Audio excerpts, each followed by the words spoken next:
ಶ್ರೀ ತೇಜಸ್ವಿ ಸೂರ್ಯ. ಕರ್ನಾಟಕ ಒಂದು ಪ್ರಗತಿಶೀಲ ರಾಜ್ಯ. ಹಿಂದಿನಿಂದ ಕೂಡ ಅತ್ಯಂತ ಸಮೃದ್ಧವಾಗಿರುವಂತಹ ವೈಭವಶಾಲಿಯಾಗಿರುವಂತಹ ರಾಜ್ಯ ಕರ್ನಾಟಕ. ಕಳೆದ 8-9 ವರ್ಷಗಳಲ್ಲಿ ನರೇಂದ್ರ ಮೋದಿ ಅವರ ನೇತೃತ್ವದಲ್ಲಿ ಕರ್ನಾಟಕ ಅತ್ಯಂತ ವೇಗವಾಗಿ ಮುಂದುವರಿತಾ ಇದೆ. ಸರ್ವಾಂಗೀಣವಾಗಿ ಅಭಿವೃದ್ಧಿ ಕರ್ನಾಟಕದಲ್ಲಿ ಕಳೆದ 8-9 ವರ್ಷಗಳಲ್ಲಿ ಆಗಿದೆ. ನಾನು ಇನ್ಫ್ರಾಸ್ಟ್ರಕ್ಚರ್ನಲ್ಲಾಗಿರುವಂತಹ 2-3 ವಿಷಯಗಳನ್ನು ಮಾತ್ರ ನಿಮ್ಮ ಎದುರುಗಡೆ ಇಡುವಂತಹ ಪ್ರಯತ್ನ ಮಾಡ್ತೇನೆ. ಕರ್ನಾಟಕದಲ್ಲಿ ಕೇವಲ ಹೈವೇ ಕನ್ಸ್ಟ್ರಕ್ಷನ್ ನಲ್ಲಿ ಕಳೆದ 8 ವರ್ಷಗಳಲ್ಲಿ ನಾವು ಎಷ್ಟು ಹೈವೇಗಳನ್ನು ನಿರ್ಮಾಣ ಮಾಡಿದ್ದೇವೆ ಅಂತಂದ್ರೆ, ಯುಪಿಎ ಸರ್ಕಾರ ಮತ್ತು ಹಿಂದೆ 70 ವರ್ಷಗಳಲ್ಲಿ ಬಂದಂತಹ ಸರ್ಕಾರಗಳು ಎಷ್ಟು ಹೈವೇ ನಿರ್ಮಾಣ ಮಾಡಿದ್ವೋ ಅದಕ್ಕಿಂತ ಹೆಚ್ಚು ಹೈವೇ ನಿರ್ಮಾಣವನ್ನ ಕರ್ನಾಟಕದಲ್ಲಿ ಕಳೆದ 8 ವರ್ಷಗಳಲ್ಲಿ ನರೇಂದ್ರ ಮೋದಿ ಸರ್ಕಾರ 8 ವರ್ಷಗಳಲ್ಲಿ ಮಾಡಿದೆ. ಅಧ್ಯಕ್ಷರೇ, 4,000 ಕಿಲೋಮೀಟರ್ಗೂ ಹೆಚ್ಚು ಹೈವೇಗಳನ್ನ ಕರ್ನಾಟಕದಲ್ಲಿ 1,16,000 ಕೋಟಿ ರೂಪಾಯಿಗಳಲ್ಲಿ ಕಳೆದ 8 ವರ್ಷಗಳಲ್ಲಿ ನಮ್ಮ ಸರ್ಕಾರ ಜಾರಿಗೆ ತಂದಿದೆ. ಕೇವಲ ನನ್ನೂರು ಬೆಂಗಳೂರಿನಿಂದ ಬೆಂಗಳೂರು ಚೆನ್ನೈ, ಬೆಂಗಳೂರು ಮೈಸೂರು, ಬೆಂಗಳೂರು ವಿಜಯವಾಡ, ಬೆಂಗಳೂರು ಪುಣೆ, ಬೆಂಗಳೂರು ಹೈದರಾಬಾದ್, ಹೀಗೆ ಬೇರೆ ಬೇರೆ ಕಡೆಗೆ ಕನೆಕ್ಟಿವಿಟಿಯನ್ನ ಸೃಷ್ಟಿ ಮಾಡುವಂತಹ 4 ರಸ್ತೆಗಳು, 6 ಲೇನ್ ಹೈವೇಗಳನ್ನ ಕಳೆದ 8 ವರ್ಷಗಳಲ್ಲಿ ನಮ್ಮ ಸರ್ಕಾರ ಕರ್ನಾಟಕದ ಜನತೆಗೆ ಅರ್ಪಿಸಿದೆ. ವಿಶೇಷವಾಗಿ ಉತ್ತರ ಕರ್ನಾಟಕದ ಭಾಗದ ಜನಕ್ಕೆ ಸಹಾಯ ಆಗುವಂತಹ ದೃಷ್ಟಿಯಿಂದ ಸೂರತ್ ಚೆನ್ನೈನ ಎಕ್ಸ್ಪ್ರೆಸ್ ವೇ ಕರ್ನಾಟಕದ ಉತ್ತರ ಭಾಗದಲ್ಲಿ ಹಾಸಿ ಹೋಗುತ್ತೆ. ಪಣಜಿ ಹೈದರಾಬಾದ್ನಲ್ಲಿ ಹೋಗ್ತಾ ಇರುವಂತಹ ಎಕ್ಸ್ಪ್ರೆಸ್ ವೇ ನಮ್ಮ ಕಲ್ಯಾಣ ಕರ್ನಾಟಕಕ್ಕೆ ಸಹಾಯ ಆಗುತ್ತೆ. ಕೇವಲ ಹೈವೇ ಒಂದರಲ್ಲೇನೆ ಕರ್ನಾಟಕದ ಜನಕ್ಕೆ ಹಿಂದೆಂದೂ ಆಗದ ಕನೆಕ್ಟಿವಿಟಿಯನ್ನ, ಹೈವೇ ನೆಟ್ವರ್ಕ್ ಅನ್ನು ನರೇಂದ್ರ ಮೋದಿ ಸರ್ಕಾರ ಕಳೆದ 8 ವರ್ಷಗಳಲ್ಲಿ ನಿರ್ಮಾಣ ಮಾಡಿದೆ. ಕರ್ನಾಟಕದ ರೈತರಿಗೆ, ಕರ್ನಾಟಕದ ಜನರಿಗೆ ಇದರಿಂದ ಬಹಳ ದೊಡ್ಡ ಒಂದು ಉಪಯೋಗ ಆಗುವಂಥದ್ದಿದೆ.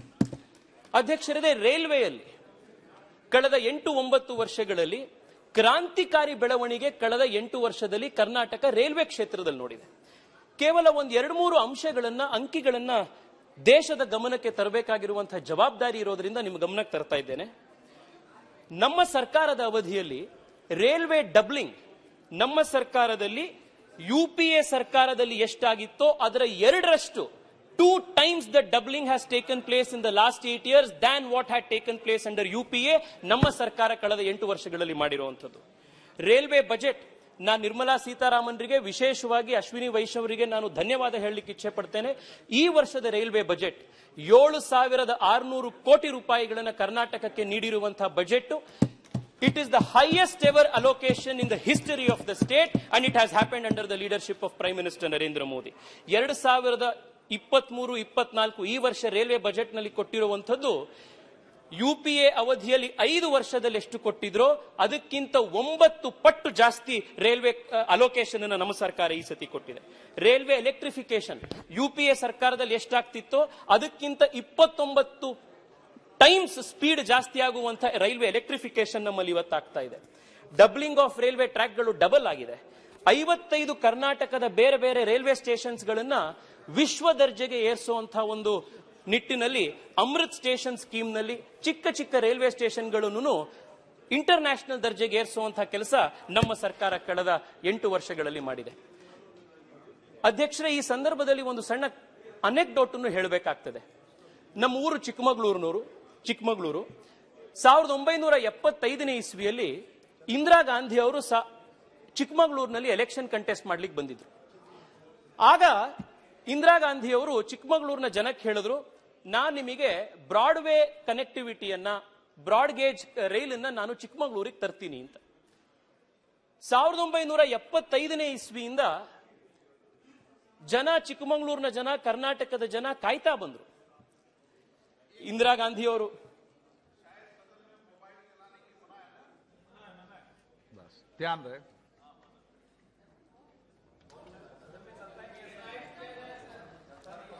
अध्यक्ष जी, एक बहुत इंटरेस्टिंग एनेक्डोट में बता रहा हूं. मैं कर्नाटक के चिकमगलूर से आता हूं और 1975 में इंदिरा गांधी जी चिकमगलूर से लोकसभा इलेक्शन लड़ी थी और 1975 में जब वो कंटेस्ट किए थे तब उन्होंने अपने चिकमंगलुर के जनता को उन्होंने वादा दी थी कि कडूर से चिकमंगलुर जो 20-30 किलोमीटर के दूर है, मैं ब्रॉडगेज कनेक्टिविटी, रेल कनेक्टिविटी को मैं ले आता हूं। यह वादा उन्होंने 1975 में दी थी।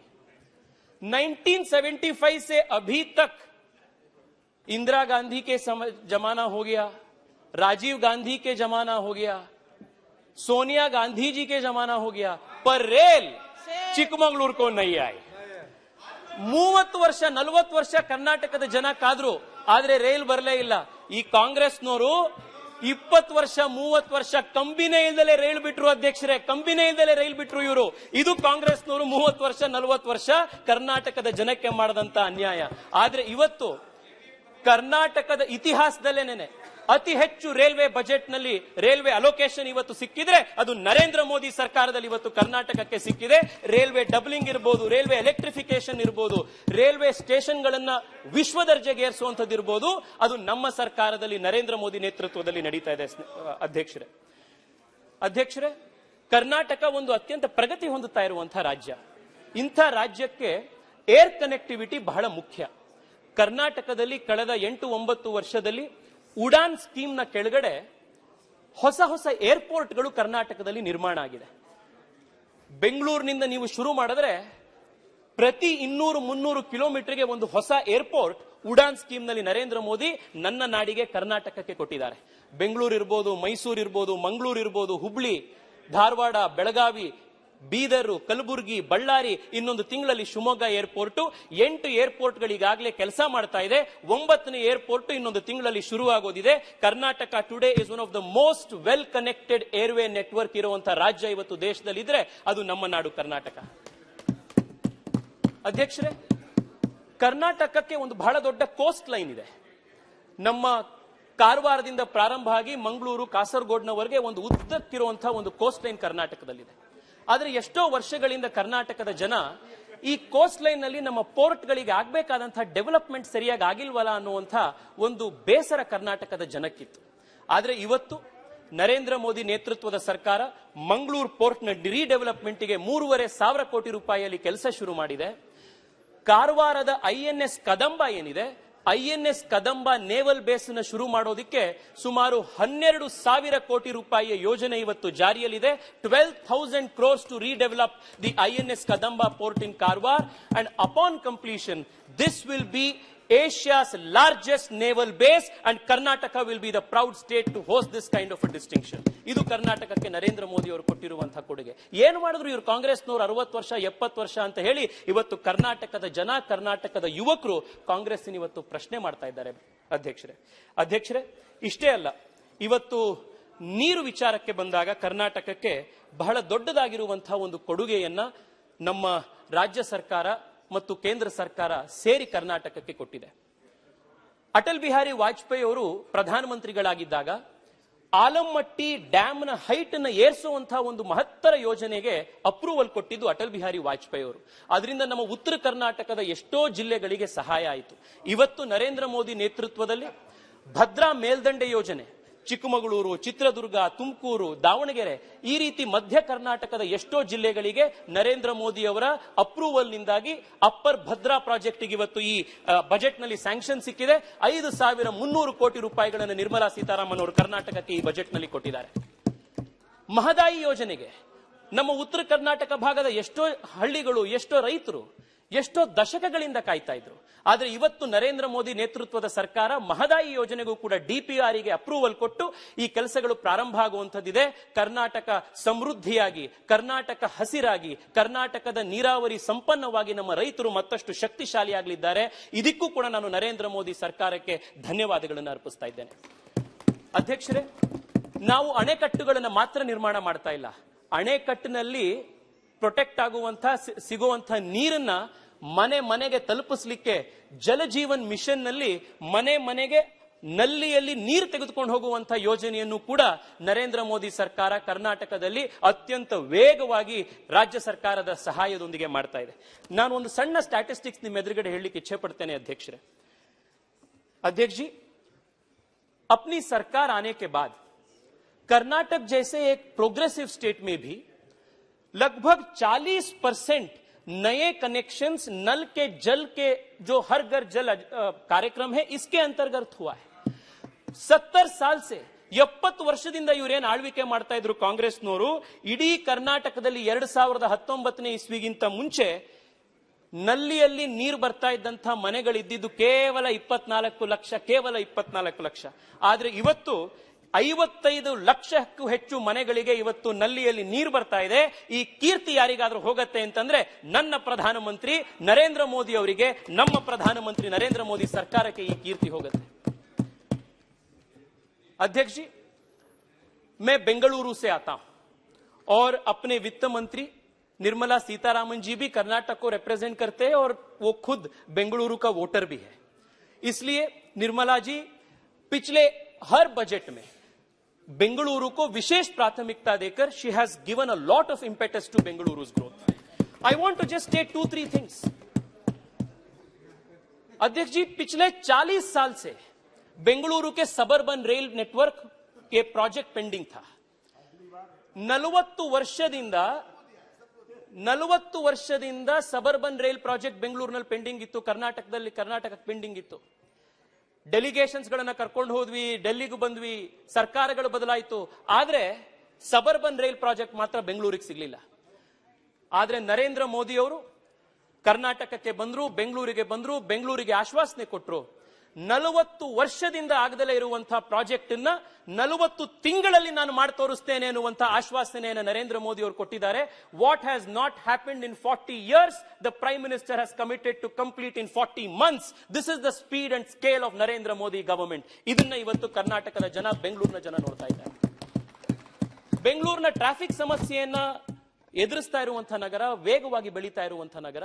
ಬೆಂಗಳೂರಿಗೆ ಮೆಟ್ರೋ ಕನೆಕ್ಟಿವಿಟಿ, ಏರ್ಪೋರ್ಟ್ಗೆ ಮೆಟ್ರೋ ಇರಬಹುದು, ಬೆಂಗಳೂರಿನ ಬೇರೆ ಬೇರೆ ಭಾಗಗಳಿಗೆ ಮೆಟ್ರೋ ಇರಬಹುದು, ನಮ್ಮ ಸರ್ಕಾರದಲ್ಲಿ ಜಾಸ್ತಿ ಆಗಿದೆ. अध्यक्ष जी, 2014 से पहले बेंगलुरु में जो कुल मिला के मेट्रो कनेक्टिविटी था वो सिर्फ 7 किलोमीटर था.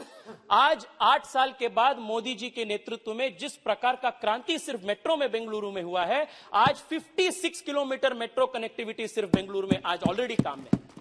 And before 2024, the metro rail to airport will also be done, and Bengaluru's traffic woes, the infamy that Bengaluru gets because of traffic jams, this will be a thing of the past. ಇದನ್ನ ನರೇಂದ್ರ ಮೋದಿ ಸರ್ಕಾರ ಮಾಡ್ತಾ ಇದೆ. Fame scheme ನ ಕೆಳಗಡೆ 1500ಕ್ಕೂ ಹೆಚ್ಚು electric ಬಸ್ಗಳನ್ನ ನಮ್ಮ ಸರ್ಕಾರ ಕೊಟ್ಟಿದೆ. ಕೆಂಪೇಗೌಡ ಇಂಟರ್ನ್ಯಾಷನಲ್ ಏರ್ಪೋರ್ಟ್ ನ terminal 2, which is one of the best airport terminals in the world, ಅದನ್ನ ನರೇಂದ್ರ ಮೋದಿ ಸರ್ಕಾರ ಬೆಂಗಳೂರಿಗೆ ಕೊಟ್ಟಿದೆ. ಬೆಂಗಳೂರಿಗೆ ಟ್ರಾಫಿಕ್ ಸಮಸ್ಯೆ ಆಗಬಾರದು ಅಂತ ಹೇಳಿ ಬೆಂಗಳೂರಿನ ಹೊರವಲಯದಲ್ಲಿ ಹೊರವರ್ತುಲ ರಸ್ತೆ, ಸ್ಯಾಟಲೈಟ್ ಟೌನ್ ರಿಂಗ್ ರೋಡ್ ಅನ್ನ ಕಳೆದ 5 ವರ್ಷಗಳಲ್ಲಿ ನರೇಂದ್ರ ಮೋದಿ ಸರ್ಕಾರ 17,000 ಕೋಟಿ ರೂಪಾಯಿಯ ವೆಚ್ಚದಲ್ಲಿ STRR ನ ಕೊಟ್ಟಿದ್ದಾರೆ. ಈ ಬಜೆಟ್ ನಲ್ಲೂ ಕೂಡ ಬೆಂಗಳೂರು ಸಬರ್ಬನ್ ರೈಲಿಗೆ STRR ಗೆ ಹೊಸ ಸ್ಯಾಂಕ್ಷನ್ ಗಳನ್ನ ಕೊಟ್ಟಿರೋದ್ರಿಂದ ನಾನು ನಿರ್ಮಲಾ ಸೀತಾರಾಮನ್ರಿಗೆ, ಪ್ರಧಾನಮಂತ್ರಿಗಳಿಗೆ ಈ ಸಂದರ್ಭದಲ್ಲೂ ಧನ್ಯವಾದವನ್ನು ಅರ್ಪಿಸ್ತೇನೆ.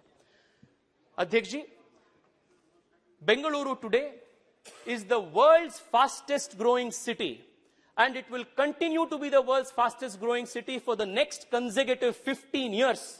And Bengaluru is going to be the powerhouse of India's growth engine.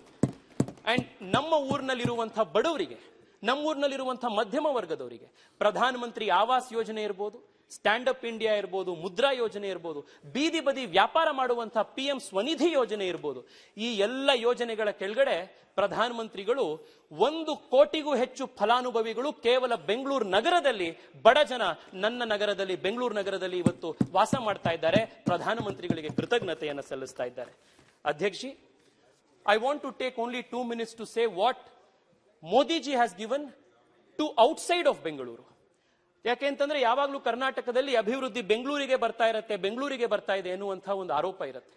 ಆದ್ರೆ ನರೇಂದ್ರ ಮೋದಿ ಎಂಥ ದೃಷ್ಟರು, ಯಾವ ರೀತಿಯ ದೂರದೃಷ್ಟಿ ಉಳ್ಳ ನಾಯಕ ಅಂತಂದ್ರೆ ಕೇವಲ ಬೆಂಗಳೂರು ಅಷ್ಟೇ ಅಲ್ಲ, ಬೆಂಗಳೂರಿನ ಹೊರಗಡೆ ಇರುವಂತಹ, ವಿಶೇಷವಾಗಿ ನಮ್ಮ ಹೆಚ್ಚು ಪ್ರತಿಭಾಶಾಲಿ ವ್ಯಕ್ತಿಗಳು, ಯುವಕರು ಇರುವಂತಹ ಉತ್ತರ ಕರ್ನಾಟಕ, ಮಧ್ಯ ಕರ್ನಾಟಕ, ಕಲ್ಯಾಣ ಕರ್ನಾಟಕಕ್ಕೆ ಯೋಜನೆಗಳು ಸಿಗಬೇಕು ಅಂತ ಧಾರವಾಡಕ್ಕೆ IIT, ರಾಯಚೂರಿಗೆ IIIT, HAL ನ ಹೆಲಿಕಾಪ್ಟರ್ ಮ್ಯಾನುಫ್ಯಾಕ್ಚರಿಂಗ್ ಫ್ಯಾಕ್ಟರಿಯನ್ನು ತುಮಕೂರಿಗೆ, ಹೊಸ ಟೆಕ್ಸ್ಟೈಲ್ ಕ್ಲಸ್ಟರ್ಗಳು, ಟಾಯ್ ಕ್ಲಸ್ಟರ್ಗಳು, ಮಲ್ಟಿ ಮೋಡಲ್ ಲಾಜಿಸ್ಟಿಕ್ ಪಾರ್ಕ್ಸ್ಗಳು, ಇವೆಲ್ಲವನ್ನ ಕೂಡ ಕರ್ನಾಟಕಕ್ಕೆ ಬೆಂಗಳೂರಿನ ಹೊರಗಡೆ ಕೊಟ್ಟಿದ್ದಾರೆ. ಸೆಮಿ ಕಂಡಕ್ಟರ್ ಹಬ್ ಆಗಿ ಕರ್ನಾಟಕ ಬರಬೇಕು ಅಂತ ಹೇಳಿ ಮೈಸೂರಿಗೆ ಸೆಮಿ ಕಂಡಕ್ಟರ್ ಫ್ಯಾಬ್ ಯೂನಿಟ್ ದೇಶದ ಮೊದಲ ಸೆಮಿ ಕಂಡಕ್ಟರ್ ಫ್ಯಾಬ್ ಯೂನಿಟ್ ನಮ್ಮ ಸರ್ಕಾರ ನರೇಂದ್ರ ಮೋದಿಯವರು ನಮ್ಮ ಮೈಸೂರಿಗೆ ಕೊಟ್ಟಿದ್ದಾರೆ. ಇವತ್ತು ಯಾವುದೇ ಒಂದು ನಗರ ಮುಂದುವರಿಬೇಕು ಅಥವಾ ಒಂದು ರಾಜ್ಯ ಮುಂದುವರಿಬೇಕು ಅಂತಂದ್ರೆ ಸುರಕ್ಷತೆ ಮತ್ತು ಸೇಫ್ಟಿ ಅಂಡ್ ಸೆಕ್ಯೂರಿಟಿ ಬಹಳ ಮುಖ್ಯ, ಲಾ ಅಂಡ್ ಆರ್ಡರ್ ಬಹಳ ಮುಖ್ಯ. ಅಧ್ಯಕ್ಷರೇ, ಕಾಂಗ್ರೆಸ್ನ ಸರ್ಕಾರ ಅಧಿಕಾರದಲ್ಲಿದ್ದಾಗ PFI ನಂಥ ಭಯೋತ್ಪಾದಕ ಸಂಘಟನೆಗಳ ಮೇಲಿದ್ದಂತಹ 1600ಕ್ಕೂ ಹೆಚ್ಚು ಕೇಸ್ಗಳನ್ನ ಡ್ರಾಪ್ ಮಾಡಿದ್ರು. ಆ ಭಯೋತ್ಪಾದಕರು ರಸ್ತೆ ಮೇಲೆ ಬರೋ ರೀತಿ ಮಾಡಿದ್ರು. ಆದ್ರೆ ನರೇಂದ್ರ ಮೋದಿ, ಅಮಿತ್ ಶಾರು PFI ಬ್ಯಾನ್ ಮಾಡಿ ಕರ್ನಾಟಕವನ್ನ ಮತ್ತಷ್ಟು ಸೇಫ್ಟಿ ಮತ್ತೆ ಸೆಕ್ಯೂರಿಟಿಯಿಂದ ಇಡುವಂತಹ, ಕರ್ನಾಟಕಕ್ಕೆ ಸುರಕ್ಷತೆಯನ್ನು ಕೊಡುವಂತಹ ಕೆಲಸವನ್ನ ಮಾಡಿದ್ದಾರೆ. ವೋಟ್ ಬ್ಯಾಂಕ್ನ ಹಿಂದೆ ನಾವೆಂದೂ ಕೂಡ ಹೋಗಲಿಲ್ಲ. ಅಧ್ಯಕ್ಷರೇ, ಇವತ್ತು ಈ ಎಲ್ಲಾ ಕೆಲಸಗಳಿಂದಾಗಿ Karnataka is today one of the most progressive states in the country. I just want to remind this august house where Karnataka stands. Karnataka today is the state that attracts the highest FDI consecutively. It's because of these progressive schemes and policies the Prime Minister has given in the last 8 years. Karnataka today has the highest number of startups. Karnataka today has the highest number of unicorns, thanks to the Prime Minister's Startup India policy, because of which the talented, hardworking, capable young citizens of Karnataka could harness their true potential. Today, Karnataka is the state that ranks top in the innovation index in the country. Karnataka has the highest per capita income among all major economies in India. Adu Karnataka da ivattu taakattu. Main Narendra Modi ji ko, Nirmala Sitharaman जी को बोलना चाहता हूं, आप कर्नाटक को आप 100 रुपए देंगे तो कर्नाटका देश के लिए 1000 रुपए वापस देगा. ये कर्नाटक की ताकत है. अध्यक्ष जी, मैं एक ही कुवेंपु जो कर्नाटक के राष्ट्र कवि है, मैं कर्नाटक के राष्ट्र कवि कुवेंपु के एक कविता से मैं अपनी वाणी को विराम देना चाहता हूं. ಕರ್ನಾಟಕದ ರಾಷ್ಟ್ರಕವಿ ಕುವೆಂಪು ಅವರು ಕರ್ನಾಟಕದ ಬಗ್ಗೆ ಹೀಗೆ ಹೇಳಿದ್ರು: ಕರ್ನಾಟಕ ಕೇವಲ ಒಂದು ಭೂಭಾಗ ಅಷ್ಟೇ ಅಲ್ಲ. It is not a piece of map. Karnataka is not just a piece of land mass. Karnataka is the personification of the Devi Shakti. ಇದನ್ನ ಕುವೆಂಪು ಅವರು ಕರ್ನಾಟಕದ ಬಗ್ಗೆ ಹೇಳಿದ್ರು. ಅವರು ಅದ್ಭುತವಾಗಿ ಹೇಳಿದ್ರು: ಕರ್ನಾಟಕ ಎಂಬುದೇನು ಹೆಸರೇ ಬರಿಯ ಮಣ್ಣಿಗೆ, ಕರ್ನಾಟಕ ಎಂಬುದೇನು ಹೆಸರೇ ಬರಿಯ ಮಣ್ಣಿಗೆ, ಮಂತ್ರ ಕಣ ಶಕ್ತಿ ಕಣ, ದೇವಿ ಕಣ ತಾಯಿ ಕಣ, ಬೆಂಕಿ ಕಣ ಸಿಡಿಲು ಕಣ, ಕಾವ ಕೊಲುವ ಒಲವ ಬಲವ, ಕಾವು ಕೊಲವ ಒಲವ ಬಲವ, ಪಡೆದ ಛಲದ ಚಂಡಿ ಕಣ, ಋಷಿಯ ಕಾಣ್ಬ ಕಣ್ಣಿಗೆ, ಋಷಿಯ ಕಾಣ್ಬ ಕಣ್ಣಿಗೆ. This is Karnataka, which is not just a mere piece of land, it is a strength of the divine feminine itself. ಇಂಥ ಒಂದು ಕರ್ನಾಟಕಕ್ಕೆ ಮಾನ್ಯ ಪ್ರಧಾನಮಂತ್ರಿಗಳು ಎಲ್ಲ ರೀತಿಯಾದಂತಹ ಒಂದು ಶಕ್ತಿಯನ್ನು ಕೊಟ್ಟಿದ್ದಾರೆ, ಸಾಮರ್ಥ್ಯವನ್ನು ಕೊಟ್ಟಿದ್ದಾರೆ. ಕರ್ನಾಟಕಕ್ಕೆ ಭರಪೂರವಾಗಿರುವಂತಹ ಕೊಡುಗೆಗಳನ್ನು ಕೊಟ್ಟಿದ್ದಾರೆ. ಈ ಬಜೆಟ್ನಲ್ಲೂ ಕೂಡ ಕರ್ನಾಟಕ 25 ವರ್ಷಗಳ ಅಮೃತ ಕಾಲದಲ್ಲಿ ನರೇಂದ್ರ ಮೋದಿ ಅವರ ಸಂಕಲ್ಪದ $5 ಟ್ರಿಲಿಯನ್ ಇಕಾನಮಿಯ ಕನಸೇನಿದೆ, ಆ $5 ಟ್ರಿಲಿಯನ್ ಇಕಾನಮಿಯ ಕನಸಿನಲ್ಲಿ $1 ಟ್ರಿಲಿಯನ್ ಇಕಾನಮಿಯನ್ನ ಕರ್ನಾಟಕದ ಯುವಕರು, ಕನ್ನಡದ ಜನ ಈ ದೇಶಕ್ಕೆ ಕಾಂಟ್ರಿಬ್ಯೂಟ್ ಮಾಡುವಂತಹ ಒಂದು ಫೌಂಡೇಶನ್ ಹಾಕುವಂತಹ ಬಜೆಟ್ ಅನ್ನ ನರೇಂದ್ರ ಮೋದಿ ಸರ್ಕಾರ ನಮ್ಮ ಕರ್ನಾಟಕಕ್ಕೆ ಕೊಟ್ಟಿದೆ. ನಾನು ಕರ್ನಾಟಕದ 6 ಕೋಟಿ ಕನ್ನಡಿಗರ ಪರವಾಗಿ ನರೇಂದ್ರ ಮೋದಿ ಅವರಿಗೆ ನಾನು ವಿಶೇಷವಾದಂತಹ ಅಭಿನಂದನೆಗಳನ್ನು ಸಲ್ಲಿಸ್ತೇನೆ, ಧನ್ಯವಾದಗಳನ್ನು ಸಲ್ಲಿಸ್ತೇನೆ. ಈ ರೀತಿಯ ಪ್ರಗತಿಶೀಲ ಪಾಲಿಸಿಗಳನ್ನು ನೀಡಿರೋದಕ್ಕಾಗಿ ನಾನು ಮತ್ತೊಮ್ಮೆ 6 ಕೋಟಿ ಕನ್ನಡದ ಜನತೆಯ ಪರವಾಗಿ, ಕರ್ನಾಟಕದ ಪರವಾಗಿ ನರೇಂದ್ರ ಮೋದಿ ಅವರಿಗೆ, ಅವರ ಸರ್ಕಾರಕ್ಕೆ ಧನ್ಯವಾದವನ್ನು ಅರ್ಪಿಸ್ತಾ ಇದ್ದೇನೆ. ನಮಸ್ಕಾರ. श्री थिरुनावक्करासु, प्लीज. बजट के ऊपर अपनी विषय रखने के लिए आप मुझे मौका दी है, मैं आपको धन्यवाद व्यक्त करता हूं. प्रधानमंत्री जी के नेतृत्व में एक अत्यंत प्रगतिशील बजट निर्मला सीतारामन जी के नेतृत्व में प्रस्तुत हुई है. This budget lays the foundation for Amrit Kal, and most importantly, this budget keeps the Amrit generation, the youth of this country, at the center of all of its schemes and policies. और विशेष रूप में इस budget में मेरी state Karnataka को बहुत सारे चीज उपलब्धि प्राप्त हुई है और पिछले 8-9 साल से मोदी जी के नेतृत्व में कर्नाटका को सर्वांगीण विकास के लिए मोदी जी के नेतृत्व में हर प्रकार का योगदान कर्नाटक को मिला है। On behalf of the people of Karnataka, I thank the Honorable Prime Minister for the special interest that he has taken to support my state in its endeavor towards progress and prosperity. और आज माननीय अध्यक्ष जी, मैं आपकी अनुमति से कर्नाटका को इस बजट में क्या मिला है और पिछले 8-9 साल में कर्नाटक जिस प्रकार से प्रगति के पथ पर चल रहा है मोदी जी के नेतृत्व में, इस विषय को मैं कन्नड़ा में, मेरे मातृभाषा में बोलने का प्रयास मैं आपसे अनुमति से रखना चाहता हूं।